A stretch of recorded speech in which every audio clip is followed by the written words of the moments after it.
What if everything you were ever taught about money, about saving, about building a future was wrong? Well, today on The Explainer, we are diving into one of the most influential and, let's be honest, controversial personal finance books ever written, Robert Kiyosaki's Rich Dad, Poor Dad. This is the book that literally forced millions of people to stop and rethink their entire journey to becoming wealthy.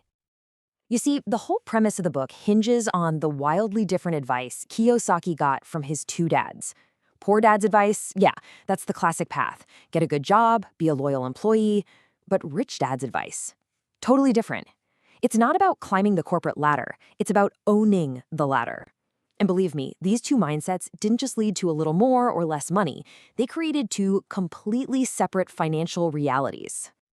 All right, so let's really get into it. We're going to start with these two core philosophies because, honestly, they're the foundation for everything else in the book. So you've got his poor dad on one side, that was his actual father, a super smart guy, a PhD, who believed that the love of money was evil, and he struggled with money his entire life. But then you have his rich dad. This was his best friend's father, an 8th grade dropout, who said, no, the lack of money is the root of all evil. And guess what? He ended up one of the richest men in Hawaii. The contrast is just wow.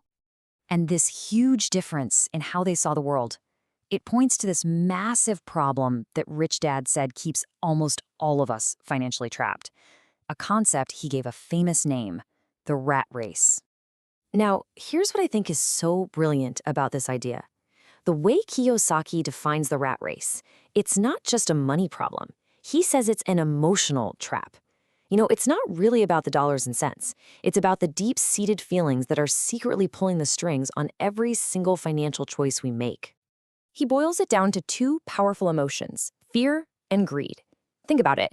The fear of not paying your bills, that's what pushes you to get up and go to a job, maybe one you don't even like. But then you get that paycheck, and boom, greed, or let's just call it desire, kicks in. You see all the cool stuff you can buy, so you spend. And this cycle just repeats, keeping you stuck on that hamster wheel, always running faster just to stay in the same place. And this is what that trap looks like on paper for most people, for the middle class. Money comes in from your job, your salary. And where does it go? Whoosh, right back out. Taxes, mortgage, the car payment, credit card bills. Your paycheck basically just becomes a temporary stop for money on its way from your boss to your bank and your creditors. And at the end of the month, there's little, if anything, left over to actually build wealth. So, the big question is, how do you get out? How do you escape the race? Well, Kiyosaki says it all boils down to one single powerful rule. And honestly, if you get this one thing, it changes the entire game.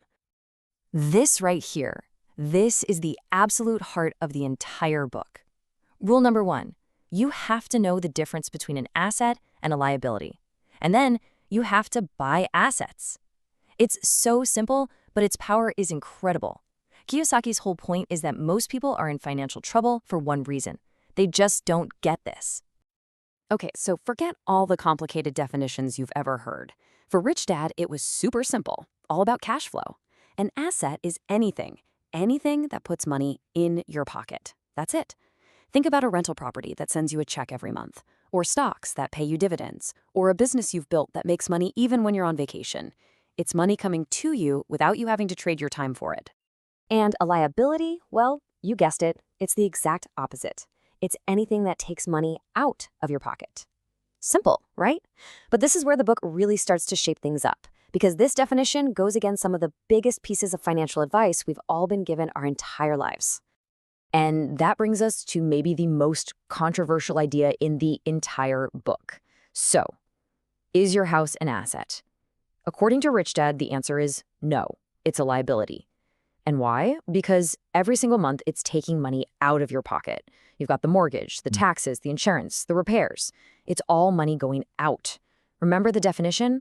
If it's not putting money in your pocket, it's a liability. It's consuming your income, not generating it. Okay, so once you grasp this radical new way of looking at assets and liabilities, it unlocks the next big principle. It's the reason the rich get richer. They don't work for money. They've figured out how to make their money work for them. And there's this fantastic story from when Kiyosaki was just a kid that shows this in action. Rich Dad had him and his friend Mike work in one of his shops for free. They got so frustrated that they were forced to stop thinking like employees waiting for a paycheck and start thinking like entrepreneurs looking for an opportunity. And that's when they saw it. A convenience store was just throwing out old comic books. A light bulb went off. They collected all these comics and started a little library in a basement, charging other kids to come in and read. And get this, the comic book library was a smash hit. They even hired Mike's sister to run it for them, paying her $1 a week. And after paying her, they were still making about $9.50 a week. For a couple of 9-year-old kids back in the 50s, that was a ton of money. And it was completely passive. But here's the really crucial point. They weren't just making money. They had built a business, a system that made money for them, even when they weren't there. They were literally off playing baseball while their asset was working for them. They broke free from the trap of trading their time for dollars. That is the end game. But here's the thing. To build assets like that, you need more than just a little startup cash or a clever idea. You have to use and constantly improve your single greatest, most powerful asset. And what is that asset? It's your mind. Rich Dad's final lesson is maybe the most important of all. Money without financial intelligence is money soon gone. I mean, think about all those stories you hear about lottery winners who are broke just a few years later. This is why. If you don't know how to manage it, money will just slip right through your fingers. So he breaks down this financial IQ into 4 main areas. First is accounting. This isn't about becoming a CPA. It's about being able to read and understand the numbers, to see the story a business is telling you. Then investing, which is pretty straightforward, the science of making money with money. Next, understanding markets.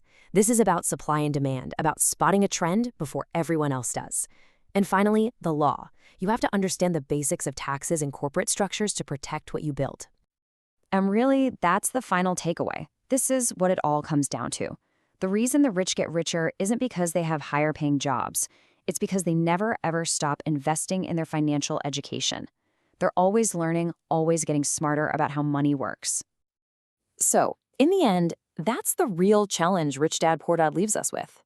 It's not a step-by-step instruction manual. It's a total mindset shift. It leaves you with one really important question to ask yourself. If your mind is truly your greatest asset, how are you going to invest in it? What's your next move?